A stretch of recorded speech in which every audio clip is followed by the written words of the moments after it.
بسم الله الرحمن الرحيم.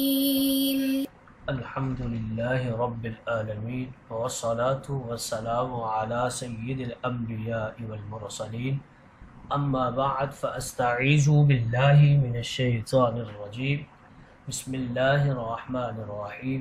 السلام علیکم ورحمۃ اللہ وبرکاتہ. عزیز طلبہ کرام، امید کرتا ہوں احباب خیر سے ہوں گے.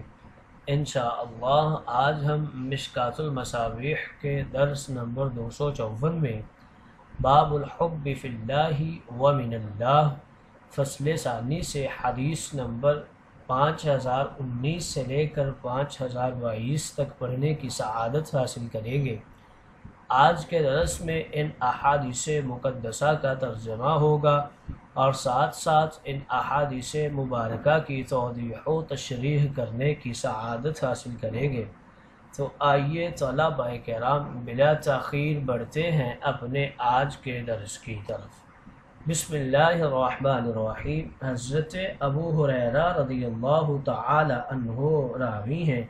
وعن ابی ہریرہ قال قال رسول اللہ صلی اللہ علیہ وسلم المرء على دین خلیلہ فلینظر احدکم من یخالل. رواہ احمد والترمذی وابو داود والبیہقی فی شعب الایمان. وقال الترمذی هذا حدیث حسن غریب.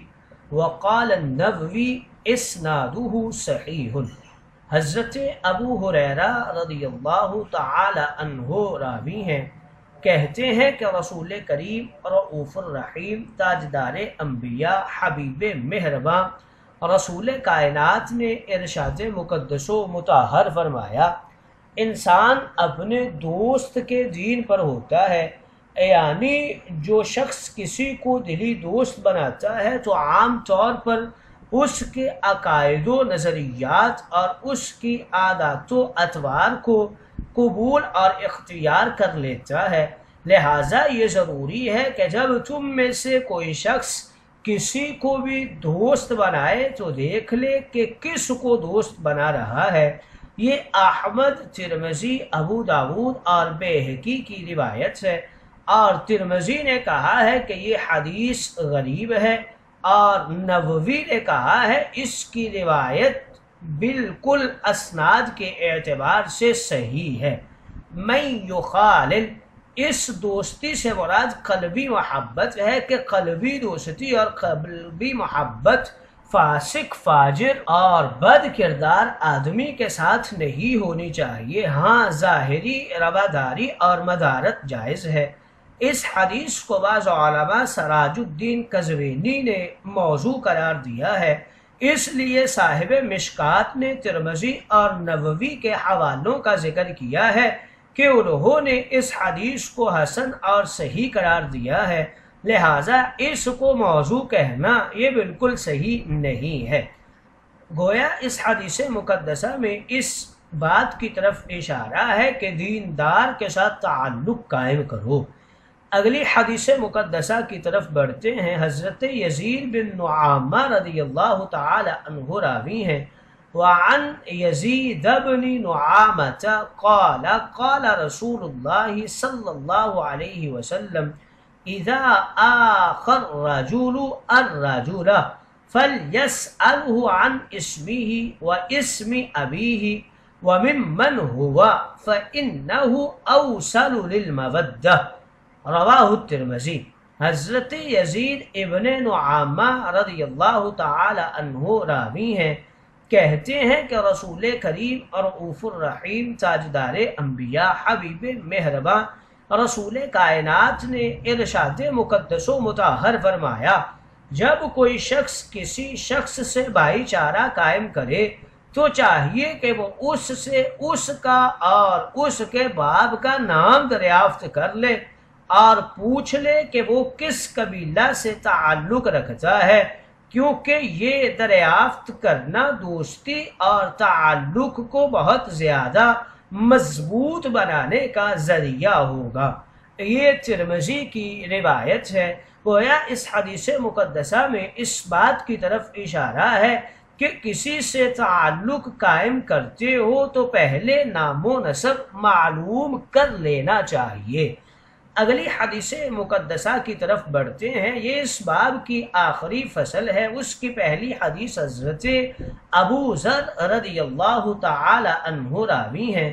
وعن ابی ذر قال خرج علینا رسول اللہ صلی اللہ علیہ وسلم قال اتدرون ای الاعمال احب الى اللہ تعالی قال قائل الصلاة والزكاة وقال قائل الجهاد قال النبي صلى الله عليه وسلم إن أحب الأعمال إلى الله تعالى الحب في الله والبغض في الله، ورواه أحمد وروى أبو داود الفضل الأخير۔ حضرت ابو ذر رضی اللہ تعالی عنہ راوی ہیں، کہتے ہیں کہ ایک دن رسول کریم رؤوف الرحیم تاجدار انبیاء حبیب مہرباں رسول کبریا اپنے حجرہ مبارک سے نکل کر مسجد نبوی میں ہمارے پاس تشریف لائے اور فرمایا کہ کیا تم جانتے ہو اللہ تعالی کے نزدیک بہت پیارا عمل کون سا ہے؟ کسی کہنے والے نے کہا کہ نماز یا زکوٰۃ، اور ایک کہنے والے نے یہ کہا کہ جہاد۔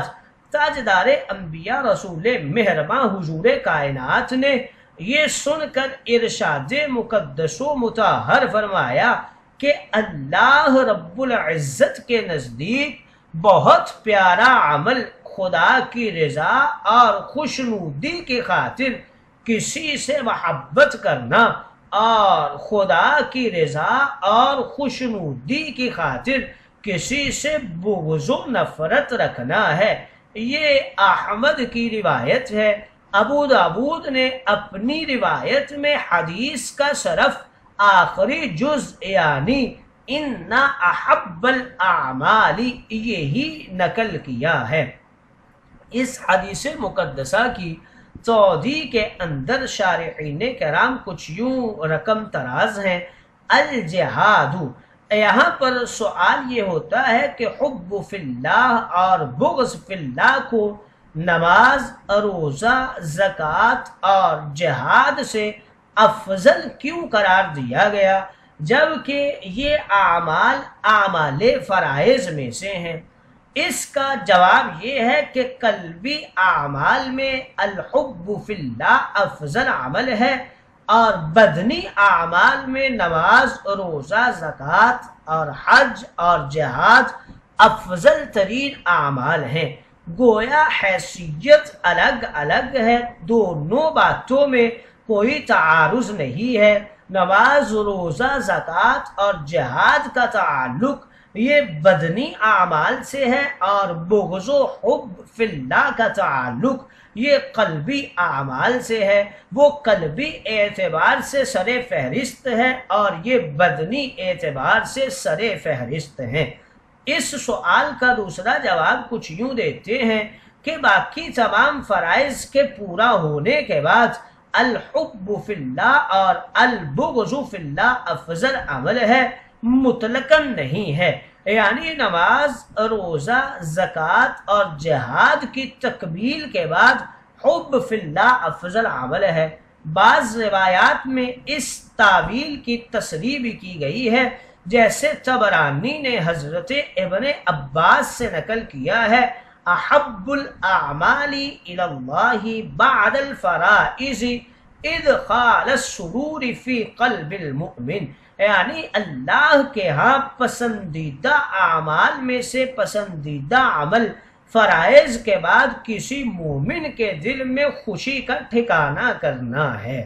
گویا اس حدیث مقدسہ میں اس بات کی طرف اشارہ ہے کہ اللہ رب العزت کی رضا کے لیے جو لوگ محبت اور عداوت رکھتے ہیں، یعنی جن کی دوستی بھی اللہ رب العزت کے لیے ہوتی ہے اور ان کی دشمنی اور عداوت اور بغض بھی اللہ رب العزت کی رضا اور خوشنودی کے لیے ہوتا ہے، تو ان کی کیا کیا فضیلتیں ہیں۔ اس حدیث مقدسہ میں ان کی طرف اشارہ ہے۔ اگلی حدیث مقدسہ کی طرف بڑھتے ہیں۔ حضرت ابو امامہ رضی اللہ تعالی عنہ راوی ہیں، وعن ابی امامۃ قال قال رسول اللہ صلی اللہ علیہ وسلم ما احب عبد عبدا للہ الا اکرم ربہ عز وجل، رواہ احمد۔ حضرت ابو امامہ رضی اللہ تعالی عنہ راوی ہیں، کہتے ہیں کہ رسول کریم رؤوف الرحیم تاجدار انبیاء حبیب مہرباں رسول کائنات صلی اللہ علیہ وسلم، آپ نے ارشاد مقدس و مطہر فرمایا کہ جس بندے نے کسی بندے سے محض اللہ کی رضا اور خوشنودی کی خاطر محبت اور دوستی رکھی تو اس نے در حقیقت اپنے پروردگار عز و جل کی تعظیم و تکریم کی۔ یہ احمد کی روایت ہے۔ گویا اس حدیث مقدسہ میں اس بات کی طرف اشارہ ہے کہ اگر محبت و بغض اور دوستی و دشمنی کا معیار رضائے الہی ہو تو پھر ہر عمل ثواب بن جاتا ہے۔